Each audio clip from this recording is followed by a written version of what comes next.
नमस्कार साथियों, सबको राम राम। सबका स्वागत है कोयरा फाउंडेशन के इस ऑनलाइन प्लेटफॉर्म पर। जैसा कि अपन ने कल पढ़ा था अपना एनाटॉमी सब्जेक्ट एनिमल हस्बेंड्री के अंतर्गत वेटनरी एनाटॉमी अपन ने शुरू की थी कल। एनाटॉमी की कल अपन ने डेफिनेशन देखी, क्विकली रिवाइज करते हैं। एनाटॉमी की डेफिनेशन क्या होती है?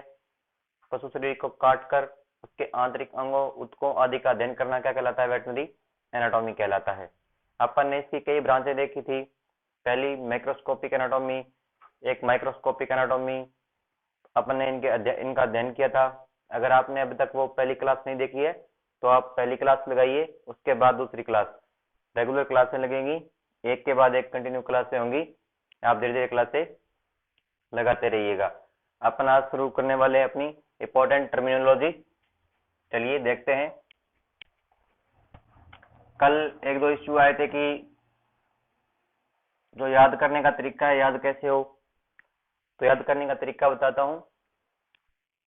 जो टाइमिंग होगी वीडियो की, टाइम भी पूछ रहे थे, तो टाइमिंग होगी वो सुबह की टाइमिंग होगी। आज थोड़ी लेट होगी दूसरी क्लास। कल से जो अपनी रेगुलर जो होगी क्लासें, टाइमिंग सुबह 7 से 8 बजे की रहेगी। 7 से 8 या 10 बजे तक पहले पहले क्लास डाल दी जाएगी। आपको याद करना है, पहले क्लास लगानी है, साथ में एक रफ नोटबुक लेना।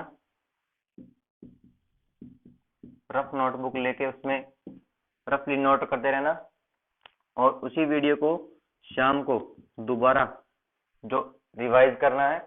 अगर आपको टाइम की कमी है तो यूट्यूब देता है आपके पास, ऐसी वीडियो चलती है,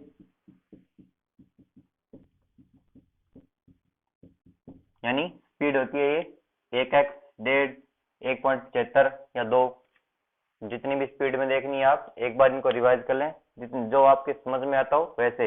मैं रिकमेंड करूंगा कि आप 1.5 गुना में देखें वीडियो को, आपको आसानी से समझ में आ जाएगी वीडियो। और एक वीडियो को 2 बार देखें, और उनको जब टाइम मिले तो एक बार रिवाइज करते रहना, ताकि आप आसानी से आपके याद हो जाए। क्योंकि याद होना एक होता है, वीडियो जो जितना देखेंगे जितना सुनेंगे उतना अपने ध्यान याद होता है। चलिए शुरू करते हैं अपनी इंपॉर्टेंट टर्मिनोलॉजी। टर्मिनोलॉजी यानी महत्वपूर्ण शब्दावली। महत्वपूर्ण शब्दावली। कल एक इश्यू आया था कि थोड़ा फॉन्ट का साइज बढ़ा के लिखे, तो मैं भी बड़ा लिखूंगा, और आप जो है वीडियो को हॉरिजॉन्टल मोड पे, अपने फोन को हॉरिजॉन्टल मोड पे करके और पिक्सल सेट करके देखें, आपको अक्षर साफ दिखाई देंगे। टर्मिनोलॉजी के अंतर्गत पहले देखते हैं अपन एंटीरियर, दूसरी पोस्टीरियर, क्रेनियल, क्रेनियल, चौथी कोडल, पांचवी डोर्सल, और छठी वेंट्रल। एक होती है लेटरल,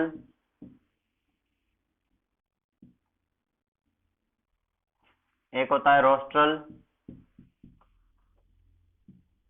एक ओरल, एक होता है अब ओरल। ठीक है, एक बार ये देखते हैं अपन, नॉर्मल सी है। एंटीरियर यानी क्या होता है? आगे की ओर। आगे की ओर क्या होता है? एंटीरियर। पोस्टीरियर यानी क्या होगा? पीछे की ओर। क्रेनियल यानी सिर की ओर, और कोडल पूंछ की ओर। डोर्सल यानी शरीर की ऊपरी सतह, और वेंट्रल क्या होता है? शरीर की क्या होगी? निचली सतह। ठीक है। लेटरल पार्श्व सतह। रोस्ट्रल क्या होता है? नाक की ओर। ओरल मुख की ओर, यानी मुंह की ओर, और अब ओरल मुख से दूर। अब देखते हैं एंटीरियर। एंटीरियर आगे की ओर। जो भी एनिमल होता है या कोई भी बॉडी पार्ट या कुछ भी अपन लेते हैं तो उनमें एंटीरियर और पोस्टीरियर अपन नॉर्मल लैंग्वेज में भी यूज करते हैं दोनों वर्ड। एंटीरियर क्या होता है? आगे की ओर, और पोस्टीरियर यानी पीछे की ओर। क्रेनियल और कॉडल। क्रेनियल क्या होता है? सिर की ओर, तो सिर की तरफ का हिस्सा होता है उसको क्या कहते हैं? क्रेनियल। और कॉडल क्या होता है? पूंछ की ओर का जो हिस्सा होता है। ये टर्मिनोलॉजी अपन बोन्स वगैरह में ले सकते हैं। इसमें क्या होता है? क्रेनियल सिर की ओर। जब अपन एनिमल का स्ट्रक्चर देखते हैं, सिर की ओर का हिस्सा क्या कहलाता है? क्रेनियल, और पूंछ की ओर का हिस्सा क्या कहलाता है? कॉडल। डोर्सल शरीर की ऊपरी सतह, और वेंट्रल शरीर की निचली सतह। ये कौन सी होती है? एक बार आपको बताता हूँ।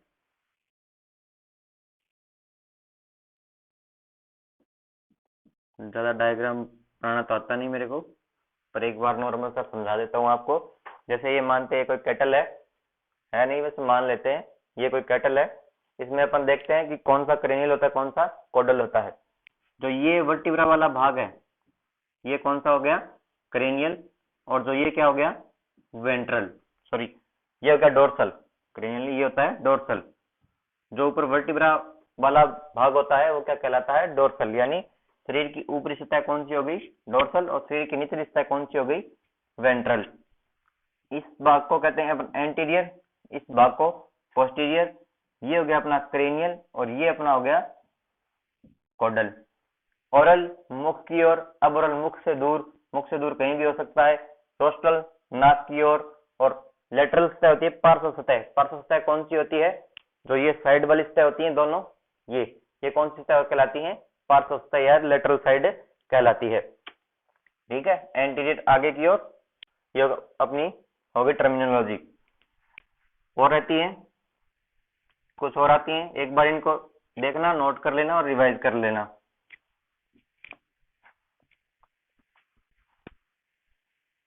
अगली रहती है अपनी कौन सी? एक होता है प्रोसेस,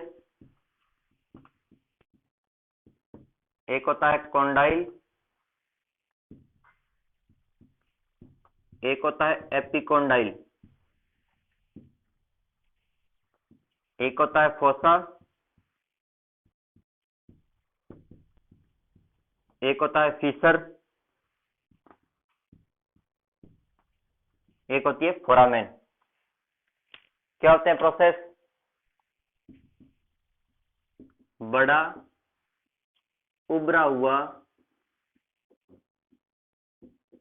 प्रवर्ग क्या कहलाता है? प्रोसेस कहलाता है। कॉन्डाइल क्या होता है? जुड़ने वाला गोलाकार भाग। जुड़ने वाला गोलाकार भाग क्या कहलाता है? कॉन्डाइल। एपिकोंडाइल, कॉन्डाइल के पास न जुड़ने वाला भाग क्या कहलाता है अपना? एपिकोंडाइल। फोसा, फीसर और फोरामेन तीनों क्या होती है? अपन देखें, देखने में एक समान से लगते हैं अपने को। फोसा, फीसर और फोरामेन। फोसा क्या होता है? एक दबा हुआ भाग, एक दबा हुआ भाग क्या कहलाता है अपना? फोसर कहलाता है। फीसर क्या होता है? दरार जैसा भाग, दरार जैसा भाग क्या कहलाता है अपना? फीसर। और फोरामेन क्या होता है? छिद्र, यानी बोन्स के अंदर छिद्र पाया जाता है। इसका क्या काम होता है? इसके अंतर्गत से रक्त वाहिनियां व लसिका वाहिनियां गुजरती हैं। इसके अंतर्गत से फोरामेन यानी छिद्र, बोन के अंदर छिद्र पाया जाता है जिसके अंतर्गत रक्त वाहिनियां व लसिका वाहिनियां गुजरती हैं, जिनका क्या काम होता है? ये जो बोन्स होती हैं उनको पोषण और भोजन पदार्थ पहुंचाती हैं, और उनका जो उत्सर्जित पदार्थ होता है वो लेकर वापस आती हैं। ये होगी अपनी कुछ और पार्ट क्या होते हैं? प्रोसेस, एक बड़ा उभरा हुआ प्रवर्ग यानी बोन्स के ऊपर एक प्रवध निकला होता है एक साइड में, उसको प्रवध कहते हैं। हो सकता है नुकीला भी हो, काफी बड़ा बड़ा भी हो सकता है, प्रोसेस कहलाता है। अपन जब बोन्स देखेंगे एक एक बोन्स, तब मैं नाम लूंगा ये प्रोसेस होता है, तब आपको इसकी डेफिनेशन पता होना चाहिए। एक बड़ा उभरा हुआ प्रवध क्या कहलाता है? प्रोसेस। कॉन्डाइल क्या होता है? जुड़ने वाला गोलाकार भाग, जो जुड़ता है उसको क्या कहते हैं? कॉन्डाइल। एपिकॉन्डाइल, कॉन्डाइल के पास नया जुड़ने वाला भाग क्या कहलाता है? एपिकॉन्डाइल। फोसा क्या होता है? एक दबा हुआ भाग, यानी बोन के अंदर एक दबा हुआ ऐसे भाग होता है, ऐसे ऐसे शेप होती है, उसको क्या कहते हैं? फोसा। फीसर किसको कहते हैं? एक दरार जैसा भाग, बोन के अंदर ऐसे दरार सी दिखेंगी, वो क्या कहलाता है? फीसर। फोरामेन क्या होता है? रक्त और रक्त वाहिनियों व लसिका वाहिनियां, यानी फीसर फोरामेन क्या हो गया? छिद्र। बोन के अंदर एक छिद्र होता है जिसमें से रक्त वाहिनियां लसिका वाहिनियां गुजरती हैं।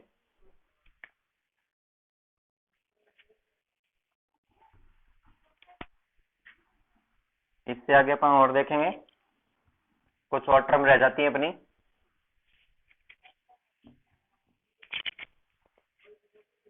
एक होता है अपना ट्यूब्रोसिटी, ट्यूब्रोसिटी। एक होता है ट्यूबरकल, एक होता है साइनस। और दो इंपॉर्टेंट टर्म्स रह जाती है, चलो वो बाद में देखेंगे। एक बार ये देखते हैं, ट्यूब्रोसिटी क्या होता है? बड़ा गोलाकार भाग उभार कहलाता है ट्यूब्रोसिटी। बड़ा गोलाकार उभार क्या कहलाता है? ट्यूब्रोसिटी। ट्यूबरकल क्या होता है? छोटा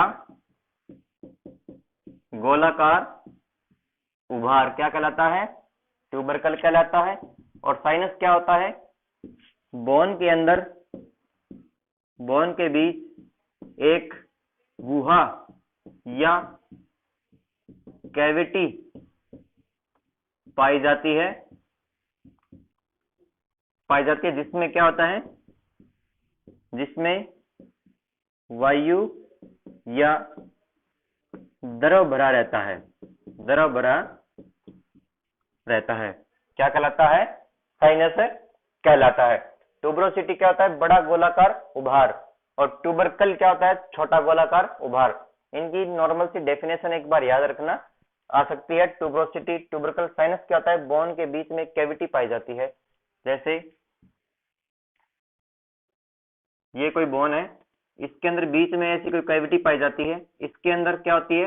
एयर यानी वायु और यानी फ्लूइड, द्रव भरा होता है। क्या कहलाता है? साइनस कहलाता है। ये अपनी टर्मिनोलॉजी होती है। इसके अंदर और इंपॉर्टेंट रह जाते हैं, कुछ इंपॉर्टेंट शब्द आते हैं जो नॉर्मल यूज होते हैं जब अपन बोन्स पढ़ेंगे, फोरलिम की, हाइंडलिम यानी अगले पैर और पिछले पैर की, तब देखेंगे। चलिए देखते हैं।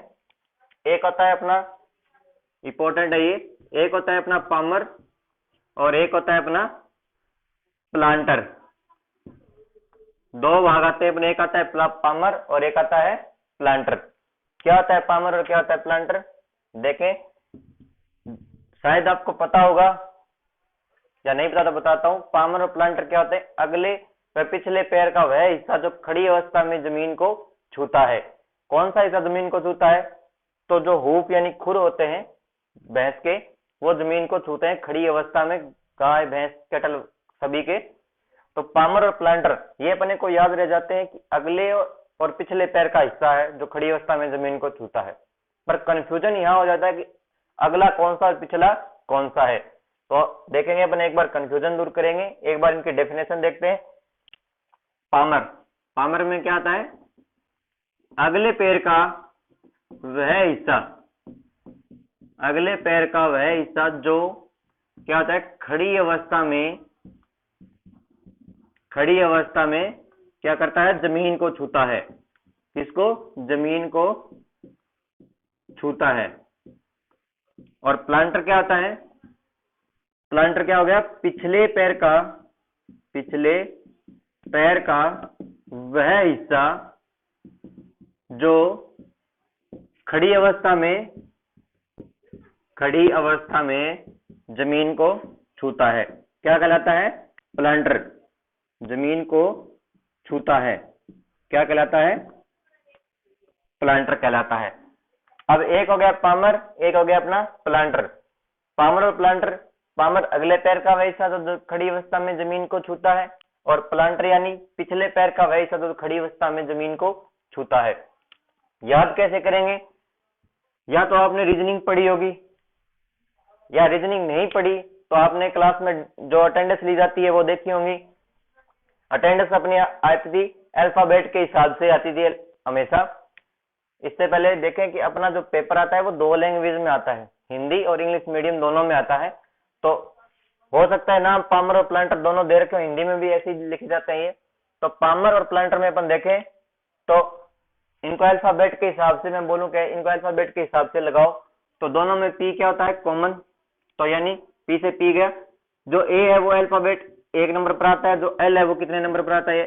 12 नंबर पर आता है। यानी पहले कौन सा आएगा? ए का नंबर आएगा। अतः पामर ए 1 नंबर पर आता है, इसलिए अगला पैर का वह हिस्सा जो खड़ी अवस्था में जमीन को छूता है, और एल यानी ए के बाद में आता है, इसलिए पिछले पैर का जो खड़ी अवस्था में जमीन को छूता है वो कितने पर आ गया? 2 नंबर पर आता है। ये मैंने आपको एक नॉर्मल वे में बताया, याद करने का तरीका बताया आपको कि कैसे याद कर सकते हैं अपन। ये हुआ अपना पामर और प्लांटर। अब देखते हैं अपने प्लान, देखते हैं सिजाइट जो प्लान होते हैं काट, जिनके लिए जो उपयोगी होते हैं एनिमल्स में, उनके बारे में देखेंगे अपन। 3 प्लान होते हैं, 3 काट होते हैं। कौन कौन से? एक प्लान आता है लॉन्गिट्यूडिनल प्लान, एक आता है अपना सिजाइटल प्लान, और लास्ट आता है अपना ट्रांसवर्स प्लान। क्या हो गया? Transverse plan. Longitudinal middle plan भी बोलते हैं इसको। लॉन्गिट्यूडिनल प्लान क्या होता है? तीनों प्लान क्या होते हैं? शरीर को 2 भागों में बांटते हैं। तीनों काट होते हैं। अपन जब अध्ययन करते हैं तो काट के हिसाब से देखते हैं। तीनों काट होते हैं जो 2 भागों में डिवाइड करते हैं बॉडी को। चलिए देखते हैं इसकी डेफिनेशन क्या होगी। वह काट जो शरीर को क्या करे? 2 बराबर भागों में बांट दे। 2 बराबर भाग में क्या कर दे? बांट दे। क्या कहलाता है अपना? Longitudinal plan. सिजाइटल प्लान क्या होता है? वह काट जो शरीर को पृष्ठ व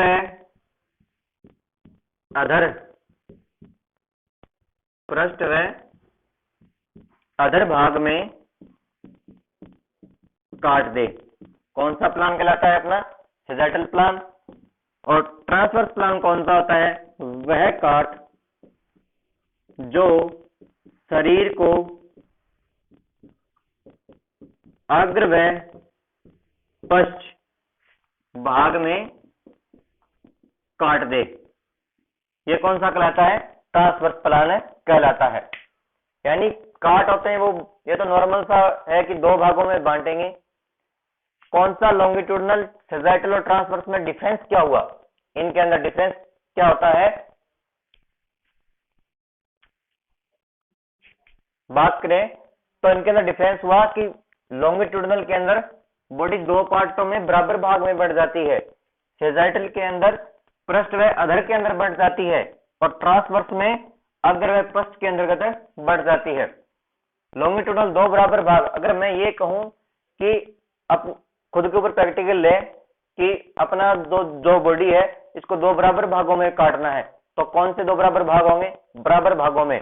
यहां से काटेंगे तो बराबर नहीं होगा, ना यहां से बराबर होगा, या गर्दन ऊपर या धड़ नीचे करें तो बराबर नहीं होगा। अगर अपन यहां से बीचों बीच से अगर काट लगाते हैं तो 2 बराबर भाग बनते हैं। 2 बराबर यानी कौन सा? एक लेफ्ट हिस्सा, एक राइट हिस्सा। तो कौन सा प्लान कहलाएगा? वो लॉन्गिट्यूडिनल प्लान कहलाता है। अगर अपन ऐसे लंबाई में ऐसे काटेंगे तो कौन सा? 2 बराबर भागों में बंट जाता है। एक होता है सिजाइटल प्लान, वह काट जो शरीर को पृष्ठ व अधर भाग में काट दे। पृष्ठ और अधर भाग, अब हिंदी में तो आपके ये समझ में नहीं आया, आपको बताता हूँ इंग्लिश में इसकी। एक होता है डोर्सल और एक होता है वेंट्रल। शायद अब समझ में आया होगा डोर्सल और वेंट्रल। जैसे मैंने आपको बताया था कि डोर्सल और वेंट्रल क्या होते हैं। डोर्सल वेंट्रल, डोर्सल मैंने डायग्राम में बताया था, ऊपरी सतह यानी वर्टिब्रा वाली सतह, यानी ये हो गया डोर्सल, और ये सामने वाला क्या हो गया वेंट्रल। यानी प्लान कहां से काटेंगे तब ये दोनों अलग होंगे, यहां से अपना ऐसे काट लगाएंगे ऐसे पूरा, तो डोर्सल हिस्सा रह जाएगा अलग और वेंट्रल अलग हो जाएगा। ये कौन सा प्लान कहलाता है, अपना सेजेटल प्लान कहलाता है।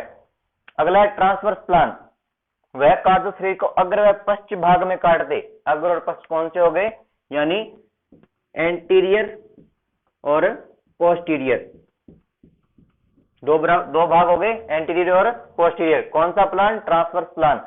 वह काट जो बॉडी को एंटीरियर और पोस्टीरियर में काट दे। जैसे ये अपना बोर्ड है, इसका ये एंटीरियर हिस्सा है, ये पोस्टीरियर हिस्सा है, इसको यहां से काटेंगे तो दो भागों में बढ़ जाएगा। ये कौन सा हो गया, ट्रांसवर्स प्लान। ये तो बोर्ड है तो बता अपन कह सकते हैं कि बराबर हिस्सों में कटेगा। एनिमल है, अपना एनिमल को काटेंगे, बीच से काटो या कहीं से काटो, दो हिस्से बनाए एंटीरियर पोस्टीरियर, तो दोनों हिस्से बराबर नहीं होते ना, तो कौन सा प्लान हो गया, वो ट्रांसवर्स प्लान। यानी एंटीरियर पोस्टीरियर में काटेंगे तो कौन सा, ट्रांसवर्स। डोर्सल वेंट्रल में काटेंगे तो सेजेटल, और बराबर भागों में लॉन्गिट्यूडनल। अब आप पूछेंगे क्वेश्चन कैसे आ सकता है, तो क्वेश्चन आएगा वह कौन सा काट जिसमें जो बॉडी है वो दो बराबर भागों में कट जाती है। काट सकते हैं अपन, तीनों प्लान देंगे आपको, ऑप्शन में आएंगे तो कौन सा चूज करना है, लॉन्गिट्यूडनल।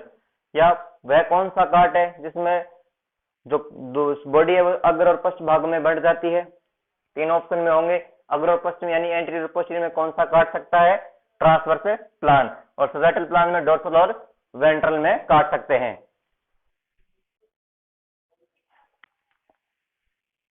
ये अपनी हुई इंपॉर्टेंट टर्मिनोलॉजी अपन ने देख ली, पूरी पढ़ी, और मैं बार बार आपको रिकमेंड करता हूं कि वीडियो को 2 बार जरूर देखना और जो है रिवाइज जरूर करते रहना आप।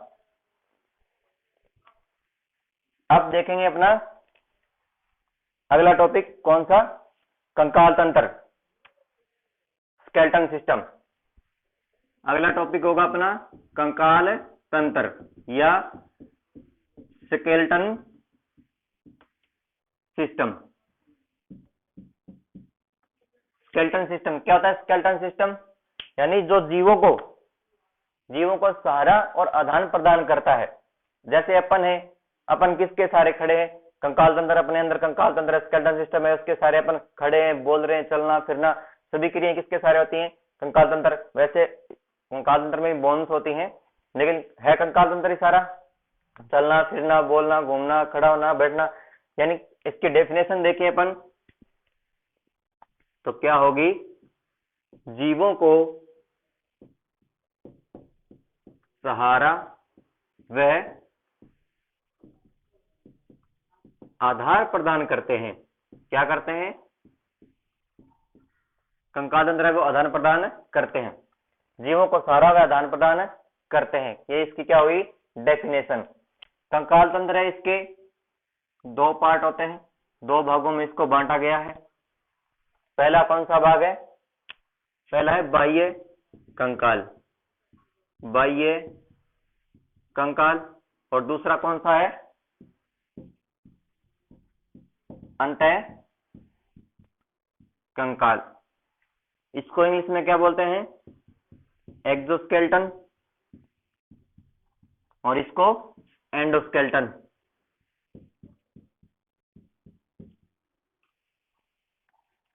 बाह्य कंकाल को क्या कहते हैं, एक्सोस्केलेटन, और अंतः कंकाल को क्या कहते हैं अपन, एंडोस्केलेटन कहा जाता है। बाह्य कंकाल क्या होता है, यानी शरीर के बाहर स्थित होते हैं। बाह्य कंकाल कहाँ होता है, शरीर के बाहर स्थित होगा और सुरक्षा प्रदान करता है। कौन, बाह्य कंकाल। इसकी डेफिनेशन देखेंगे अपन, शरीर के बाहर स्थित होगा, शरीर के बाहर स्थित, और क्या करता है, सुरक्षा प्रदान करता है, सुरक्षा प्रदान करता है। शरीर के बाहर स्थित होता है और क्या करता है, सुरक्षा प्रदान करता है। जैसे एकशरीर प्राणियों में अपन देखें कवच, एकशरीर प्राणी का कवच, और जो काइटिन का बना होता है, जो बाह्य आवरण होता है वो किसका बना होता है, काइटिन का बना होता है। इसका एग्जाम्पल देखें अपन, जैसे मछलियों में क्या होते हैं? सलक। स्तनधारियों में क्या हो गए? बाल, पंजे, खुर। और पक्षियों की बात करें अपन, पक्षियों में क्या हो गए? पक्षियों में पंख। मछलियों में सलक। सलक क्या होते हैं? जब मछली, आपने मछली को देखा होगा, अपन डायग्राम बनाते थे छठी सातवीं के अंदर, ऐसे करते थे ऊपर, ये क्या कराते हैं? सलक। क्या होते हैं? सलक। मछलियों में सलक, पक्षियों में पंख और स्तनधारियों में बाल, पंजे, खुर। ये क्या कहलाता है? बाह्य कंकाल यानी एक्सोस्केलेटन सिस्टम कहलाता है। अब बात करें एंडोस्केलेटन सिस्टम की। क्या होता है एंडोस्केलेटन सिस्टम? शरीर के अंदर अस्थियों, शरीर के अंदर अस्थियों व उपास्थ्यों का बना होता है। उपास्थ्यों का बना होता है। और इसका निर्माण कौन करता है? मीजोड्रम। इंपॉर्टेंट है, मीजोड्रम से इसका क्या होता है? निर्माण होता है। किसका? एंडोस्केलेटन सिस्टम का या अंतःकंकाल का निर्माण मीजोड्रम के द्वारा होता है। यानी अंतःकंकाल क्या हुआ? शरीर के अंदर अस्थियों व उपास्थियों का बना होता है। जो इसके अंदर अस्थियां और उपास्थियां होती हैं वो क्या होता है? एंडोस्केलेटन सिस्टम के अंतर्गत आता है। इसका निर्माण किसके द्वारा होता है? मीजोड्रम के द्वारा। इंपॉर्टेंट है, क्वेश्चन आ सकता है एंडोस्केलेटन सिस्टम का निर्माण किसके द्वारा होता है? तो किसके द्वारा? मीजोड्रम के द्वारा। नाम आ सकते हैं मीजोड्रम, एक्टोड्रम, एंडोड्रम। किनके द्वारा? तो मीजोड्रम के द्वारा अंतःकंकाल या एंडोस्केलेटन सिस्टम का क्या होता है? निर्माण होता है। और ये किसके अंतर्गत आता है? कंकाल तंत्र के अंतर्गत आता है। इसके भी दो भाग होते हैं। अंतःकंकाल के दो भाग होते हैं, कौन कौन से? एक तो आता है उपांगीय कंकाल और एक आता है अक्षीय कंकाल, अपेंडिकुलर और एक्सियल। इसके दो भाग होते हैं, वो अपन आगे देखते हैं। ये समझ में आया आपको? कंकाल तंत्र जीवों को सहारा और आधार प्रदान करते हैं। दो पार्ट हो गए, बाह्य कंकाल और अंतःकंकाल। बाह्य कंकाल कौन सा हो गया? शरीर के बाहर स्थित होता है और सुरक्षा प्रदान करता है। स्तनधारियों में बाल, पंजे, खुर वगैरह ये आ गए। मछलियों में सलक हो गई, पक्षियों में पंख हो गए या फर हो गए। अंतःकंकाल शरीर के अंदर अस्थियों और उपास्थि यानी बोन्स और कार्टिलेज का बना होता है। और इसका निर्माण किसके द्वारा होता है? मीजोड्रम के द्वारा इसका निर्माण होता है। चलिए, अंतःकंकाल के भी मैंने बताया आपको दो भाग होते हैं, वो देखते हैं अपन।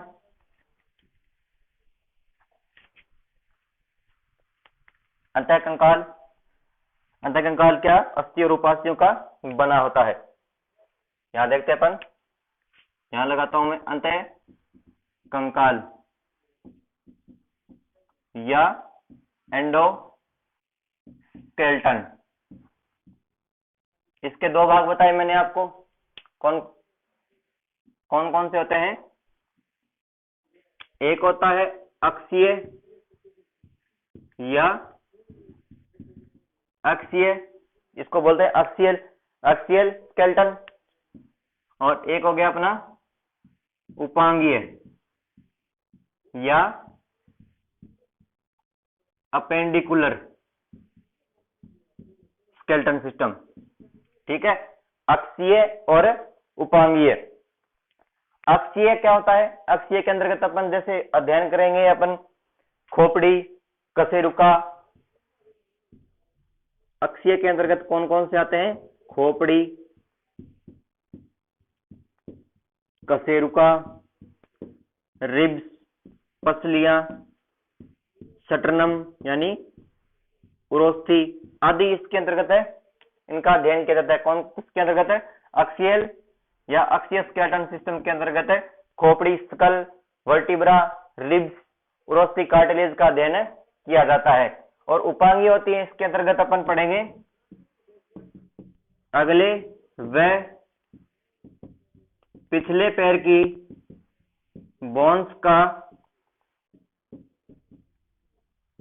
अध्ययन किया जाता है। उपांगीय कंकाल के अंतर्गत कौन कौन से आते हैं? अगले व पिछले पैर की अस्थियां आती हैं, उनका अध्ययन किया जाता है। किसके अंतर्गत है? उपांगीय कंकाल तंत्र यानी अपेंडिकुलर स्केलेटल सिस्टम के अंतर्गत अगले और पिछले पैर की बोन्स का अध्ययन किया जाता है।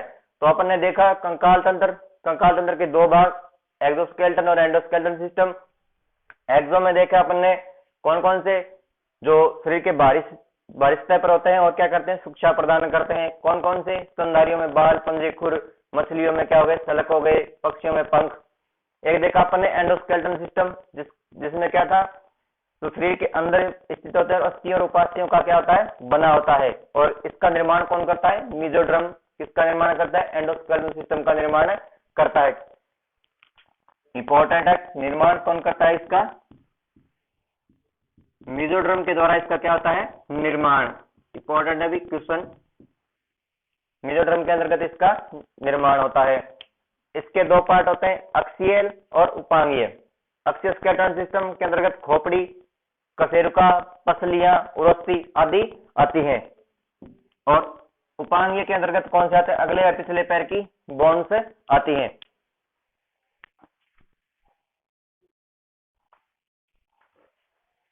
तो चलिए अपन देखते हैं अगले और पिछले पैर की कौन कौन सी बोन्स होती हैं। एक बार इनको नॉर्मल इनका नाम देख लेते हैं, अगले और पिछले पैर की बोन्स। मैंने तो एक बोर्ड छोटा होने के कारण अलग से बनाया, आप इसी के नीचे कंकाल तंत्र, एक्सो, एंडो और एंडो के दो पार्ट करके आप इसकी टेबल पूरी बना लेना और इसके नाम लिख लेना। और जो अगले और पिछले पैर की बोन्स मैंने बताई किसके अंतर्गत आती हैं, उपांगीय कंकाल तंत्र, ठीक है, इसके अंतर्गत आती हैं। कौन सी, अगले और पिछले पैर की बोन्स आती हैं। अगले पैर की बोन्स, अगले पैर की बोन्स यानी इसको क्या बोलते हैं अपन, फोरलिम्ब। अगला पैर क्या कहलाता है, फोरलिम्ब। और पिछले पैर की बोन्स, पिछले पैर की बोन्स ये क्या कहलाता है, हाइंडलिम्ब। दोनों नाम याद रखना भी, अगले और पिछला यानी फोरलिम्ब और हाइंडलिम्ब। जरूरी नहीं होता कि हिंदी में नाम आए अगला पैर पिछला पैर, हो सकता है फोरलिम्ब को ऐसे भी लिख सकता है, फोर लिख दे, फोरलिम्ब। आजकल कुछ भी हो सकता है पेपर में, ठीक है। तो दोनों आप इंग्लिश और हिंदी मीडियम दोनों आप याद रखें। अगले पैर की और पिछले पैर की बोन्स, अगले पैर की कौन कौन सी बोन होती है, क्रम के अनुसार देखते हैं। स्केपुला 2 नंबर पर आती है, ह्यूमरस 3 पर आती है, रेडियस अल्ना 4 पर, कार्पल 5, मेटाकार्पल और 6 पर कहते हैं फ्लेंजेस या डिजिट जिनको कहा जाता है, डिजिट। ये होगी अपनी scapula, humerus, radius ulna, carpal, metacarpal और फ्लेंजेस या डिजिट। ये कौन से पैर की आती है, अगले पैर की हड्डियों के नाम हो गए। अगली देखते हैं अपन पिछले पैर की। पहली आती है पेल्विक बोन, इसके काफी नाम होते हैं, pelvic bone, hip bone, pelvic girdle, श्रोणी मेखला। जब अपन ये बोन पढ़ेंगे तब इनको डिटेल से देखेंगे। एक बार इनके नाम देख लेते हैं और क्रम के हिसाब से देख लेते हैं। अगली आती है femur, the largest bone of the body. कौन सी होती है, फीमर। शरीर की सबसे लंबी हड्डी कौन सी होती है, फीमर। तीसरी, इसके हिसाब देखें, क्रम देख लेना एक बार।